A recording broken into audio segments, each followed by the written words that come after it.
Hoy nos adentramos en un tema que es, bueno, a la vez profundo y sobre todo increíblemente esperanzador. Vamos a explorar cómo el cerebro, nuestro propio cerebro, tiene la capacidad de liberarse de las huellas de un trauma heredado. O sea, cómo podemos literalmente romper un ciclo que quizás lleva afectando a una familia durante generaciones. Y para empezar, esta frase del doctor Juan Moisés de la Serna lo resume todo a la perfección.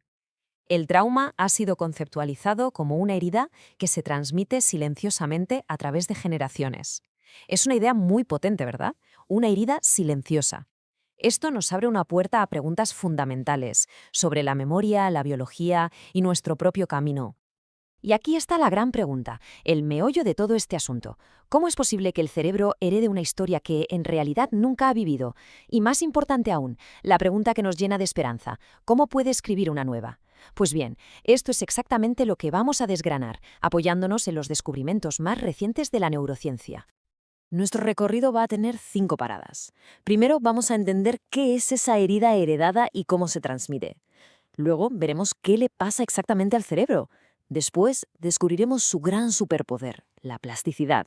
Y para terminar, veremos los pasos prácticos para reescribir esa historia del cerebro. Empezamos por el principio, claro. La primera parte, la herida heredada. Vamos a hacer un pequeño viaje para ver cómo la ciencia llegó a descubrir el trauma transgeneracional. A ver, esta idea de que el trauma puede, bueno, como viajar entre generaciones no es algo de ahora, ¿eh? Ya por los años 60, 70, los médicos empezaron a observar algo que no cuadraba del todo. Veían a los hijos de supervivientes del Holocausto con síntomas de trauma, pero ¿cómo era posible si ellos no habían vivido esos horrores?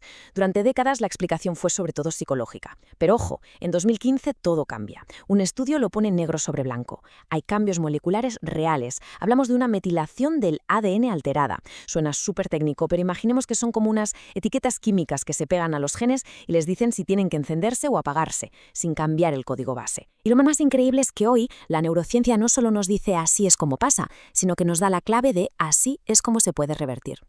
Vale, pues vamos a la segunda parte. ¿Cómo se transmite exactamente el trauma? Ahora nos metemos de lleno en esas autopistas biológicas y de comportamiento que permiten al trauma viajar en el tiempo. El concepto clave aquí es el de trauma transgeneracional. No es más que el proceso por el cual todo, las consecuencias neurobiológicas, las psicológicas y las de comportamiento de un trauma, pasan de una generación a la siguiente. O sea, no es solo una historia que se cuenta en la familia, es una huella biológica real. ¿Y cómo ocurre esto? Pues parece que hay 4 vías principales. La primera, la epigenética, esas cicatrices moleculares de las que hablábamos. La segunda, el propio entorno en el útero. Las hormonas del estrés de una madre pueden literalmente empezar a programar el cerebro del feto para que esté más alerta, más reactivo. La tercera son los patrones de apego. Un padre o una madre con un trauma que no ha sanado puede tener dificultades para crear ese vínculo seguro tan necesario. Y eso moldea el cerebro del niño. Y la cuarta, el aprendizaje social. Los niños son esponjas, observan y aprenden. Si crecen viendo a sus cuidadores en un estado de hipervigilancia o ansiedad, asumen que el mundo funciona así. Pasamos a la tercera parte, el cerebro bajo el trauma. Vamos a echar un vistazo a esa firma neuronal específica, esa huella que deja la herida heredada en nuestro cerebro. Y esta herencia se traduce en cambios muy concretos. Hay un perfil bastante claro. Por un lado, el hipocampo, que es el encargado de la memoria y de poner las cosas en contexto. Suele tener un volumen más reducido. Le cuesta más apagar la señal del miedo. Luego tenemos la amígdala, nuestro detector de amenazas, pues se vuelve hiperreactiva. Es como tener una alarma de incendios demasiado sensible, que salta con el humo de una tostada. Ve peligro donde no lo hay. Y para rematar, la corteza prefrontal, que sería como nuestro director de orquesta para las emociones, se queda como hipoactiva, con menos energía. Y de ahí vienen los problemas para controlar los impulsos. Es un cóctel neurológico muy específico. Pero, y este es un pero gigantesco, un pero lleno de luz y de esperanza, estas marcas, esta firma neuronal, no son una sentencia de por vida. Y aquí es donde la historia da un giro de 180 grados. Este giro radical es posible gracias a lo que podríamos llamar el superpoder del cerebro, la plasticidad. En esta cuarta parte vamos a ver la ciencia que explica cómo el cerebro puede literalmente reescribir su propia historia. La neuroplasticidad no es más que eso, la capacidad que tiene el cerebro de reorganizarse a sí mismo, de cambiar su estructura, sus funciones, sus conexiones, todo en respuesta a lo que vivimos, a nuevas experiencias. El cerebro no es una pieza de mármol tallada y fija, es más como arcilla, siempre moldeable. Es que durante muchísimo tiempo la idea general, el dogma, era que el cerebro adulto era fijo, que una vez pasada la adolescencia, ya está, lo que tenías era lo que había para siempre. Pero la neurociencia moderna ha echado abajo ese muro por completo. Ahora sabemos, sin lugar a dudas, que el cerebro es plástico toda la vida. Se está remodelando constantemente según lo que hacemos, lo que pensamos y lo que sentimos. Y en todo este proceso de remodelación hay una molécula que es la protagonista absoluta.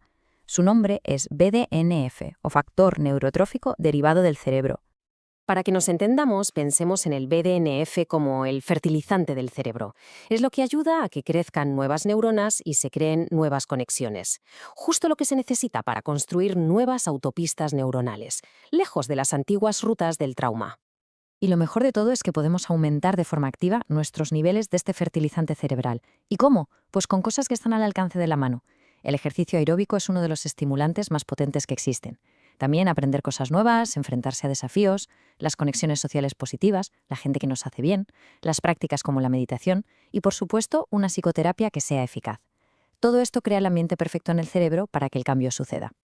Y con todo esto llegamos a nuestra última parada, la número 5, reescribiendo la historia del cerebro. Aquí vamos a ver la parte más práctica de la liberación y la sanación. ¿Nos acordamos de esas cicatrices moleculares, las marcas epigenéticas?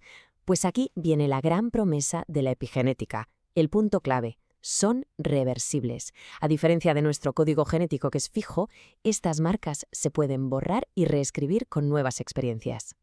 La ciencia ha identificado algunos genes que son especialmente importantes en esta historia. Por ejemplo, el NR3C1, que regula el estrés, o el propio gen del BDNF, clave para la plasticidad, y el SLC6A4, que tiene que ver con la serotonina. El trauma puede cambiar la forma en que estos genes se expresan, pero las intervenciones positivas, todo eso que hemos visto, pueden devolverlos a un estado mucho más saludable. Entonces, para terminar, aquí tenemos una posible hoja de ruta, un plan de acción, basado en todo lo que hemos visto. Lo primero, y es fundamental, es reconocer, entender que estos patrones no son un fallo personal, sino una adaptación histórica, una herencia. Es cambiar la culpa por la comprensión. Segundo, procesar, con ayuda de terapias basadas en la evidencia. Tercero, cultivar activamente esa neuroplasticidad. Moverse, aprender, rodearse de gente. Cuarto, conectar. Construir relaciones seguras que nos den experiencias que reparen. Quinto, regular. Usar herramientas como la respiración para calmar el sistema nervioso en el día a día. Y sexto, y quizá lo más importante, ser paciente y tener compasión con uno mismo. El cambio en el cerebro lleva su tiempo.